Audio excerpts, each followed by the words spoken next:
Mesdames et messieurs, chers concitoyens, j'espère que cela ne deviendra pas une habitude, mais malheureusement, cette année encore, je m'adresse à vous autrement qu'à l'occasion des vœux à la Planète des Sports.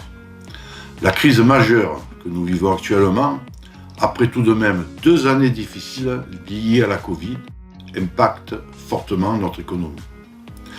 Aucun foyer n'est épargné. La collectivité l'est également avec, entre autres, le coût des énergies et la réévaluation du point de l'indice des fonctionnaires. Ce sont 2 millions d'euros qui viennent gréver notre budget 2023. Malgré cela, nous avons tout de même réussi notre pari en mettant en œuvre le programme pour lequel vous nous avez élus.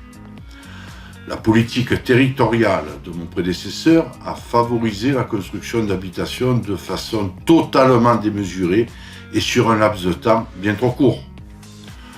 Cependant, grâce au plan local d'urbanisme que nous avons mis en place, l'augmentation de la population est maintenant maîtrisée pour la 2e année consécutive, avec un chiffre aux alentours de 1%. Mais nous avons su adapter les services de la ville à la population actuelle. Pour l'éducation de nos enfants, tout d'abord, après l'ouverture de 23 classes, ce sont la création de l'école maternelle Michel Serves, qui ouvrira ses portes à la rentrée prochaine, et la transformation de l'école Vax en école primaire. Nous allons pouvoir ainsi alléger les écoles primaires surchargées. Nous avons équipé toutes les écoles avec des pompes à chaleur et installé des pergolas bioclimatiques à l'école Mireille Fouesser. Nous avons également lancé les travaux de la salle polyvalente, ce qui va permettre une programmation plus adaptée au nombre de visiteurs. Nous allons ainsi libérer les créneaux des structures sportives qui étaient jusqu'alors utilisés pour divers événements. C'est une bonne chose car cela pénalisait fortement les associations sportives qui les utilisent habituellement. Ce nouvel équipement va également offrir des salles pour mieux accueillir nos associations avec des salles de réunion mieux équipées. Je tenais également à remercier les associations avec qui nous travaillons en étroite collaboration. Elles ont œuvré également pour maintenir l'activité pendant les périodes difficiles. Et le tissu associatif retrouve aujourd'hui un niveau équivalent, voire même supérieur à ce qu'ils avaient avant, et j'en suis heureux. Vous le savez, l'augmentation de population a été bien plus importante que prévu, et le département ainsi que le rectorat ont œuvré pour accueillir plus d'élèves dans notre collège. Ils sont actuellement 900 élèves pour un collège dimensionné pour 600 enfants. Les perspectives nous montrent que ce chiffre va passer à 1100 élèves prochainement. Mais pour des raisons légitimes de sécurité et d'organisation, l'équipe pédagogique a refusé d'avoir plus d'enfants au sein de l'établissement, ce qui a poussé le département et le rectorat à revoir leur projet en proposant dernièrement une modification de la carte scolaire.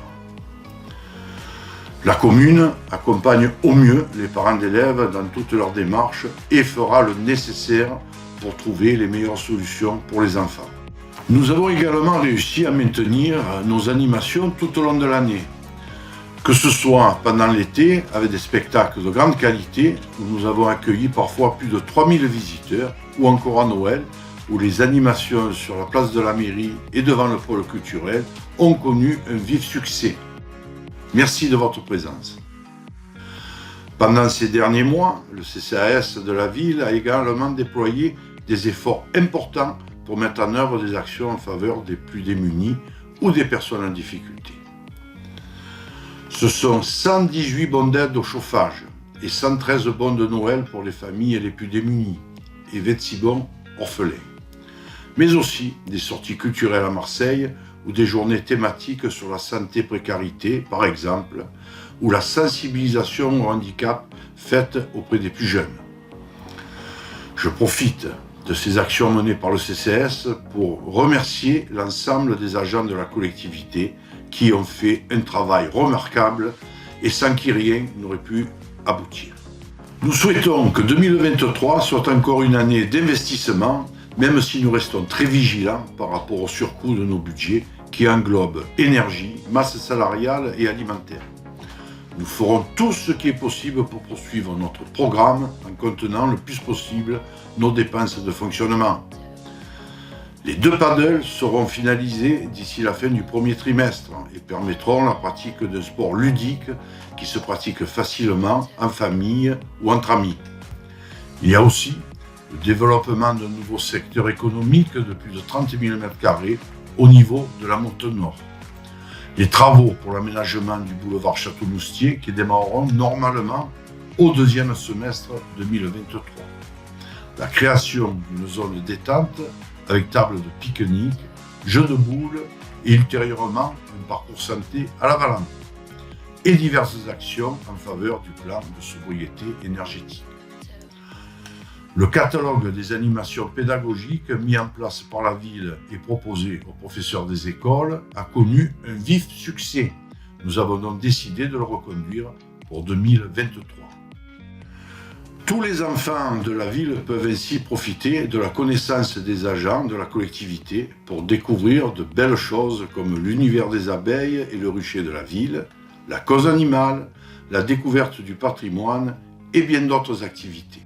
Ce sont aussi, pour la jeunesse, de nouvelles propositions du pôle culturel avec la création de l'espace jeux vidéo à la médiathèque, la mise en place du ciné-ado ou encore la création d'activités ludiques sur 2023 comme les skate games ou les jeux de plateau.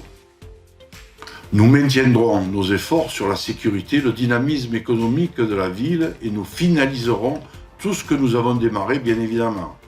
Mais c'est la seule certitude que nous ayons.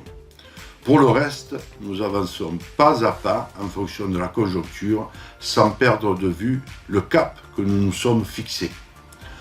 Je remercie tous les élus, adjoints et conseillers pour leur implication, leur dévouement et leur travail au quotidien.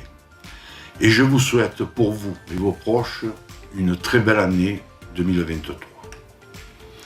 Merci pour votre confiance.